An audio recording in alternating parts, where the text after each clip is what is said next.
Paul. Now, you've attracted a fair bit of media attention since you've been in Australia, and you made some comments that Australia should link with the US to combat China's economic sins. But we have a chart on the Bloomberg here that shows Australia on the horns of a dilemma, really. China is Australia's biggest trading partner. The US is Australia's third biggest trading partner. A very fine line to walk diplomatically. What would you suggest Australia do? Well, it is a fine line to walk, but it's a line that I think Australia has and can walk, which is to reconcile the myriad of important interests of the Australian nation and the Australian people, of which obviously trade is a part, technology is a part, and national security is a part. We shouldn't think of these things in terms of strict binary choices.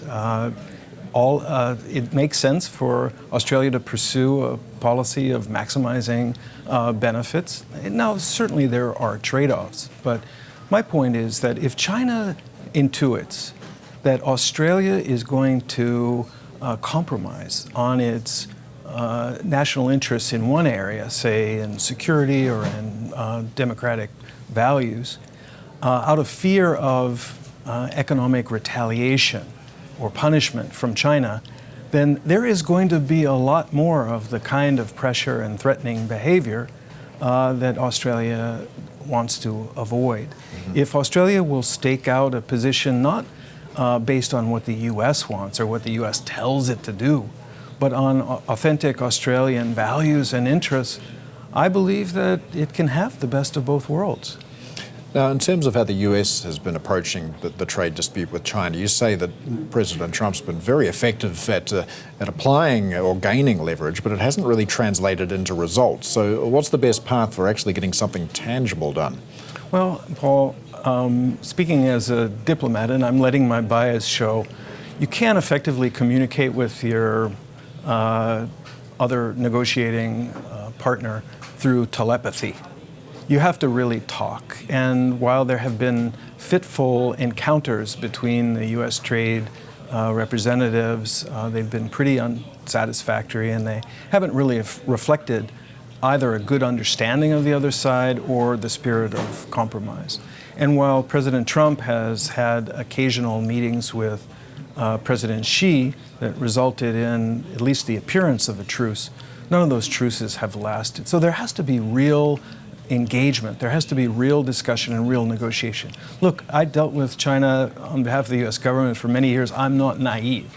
The Chinese won't accommodate our interests and requirements by our merely saying pretty please and hoping for the best.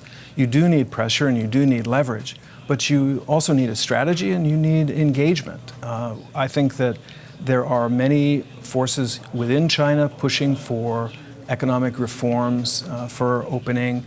We should be riding those waves and not undercutting them.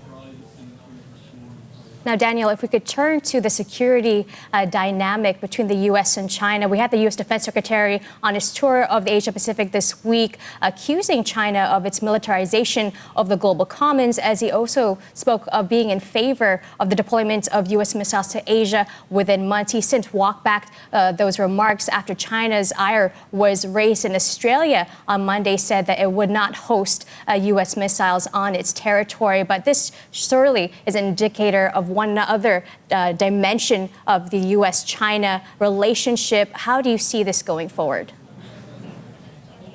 Well, the world has serious questions and serious concerns about China's military modernization, about its strategy, about the behavior of the People's Liberation Army and the flotillas of military and paramilitary ships flooding the zone in not just the South China Sea and the East China Sea, but in the Western Pacific.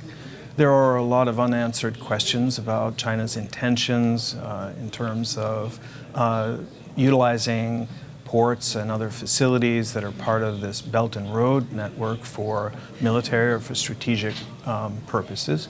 So it's, I think, legitimate and natural that respective militaries of the U.S., of Australia, of Japan, of other democracies should be taking a hard look and working together as allies to ensure that our ability not only to deter but also to strengthen regional security continues to grow, but that growth can and should be in a non-aggressive and a not threatening way, because our mission is not to prevent China from exercising its legitimate rights of protecting its national and its global interests.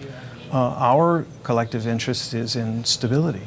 So I think there's a good case to be made for the U.S. and Australia consensually doing more to enhance our jointness, enhance our operation, and maybe at some point that includes new facilities. Maybe at some point that includes deployment of new assets. But whatever it is, nothing will happen without the full consent of the democratically elected government of Australia or the other countries concerned.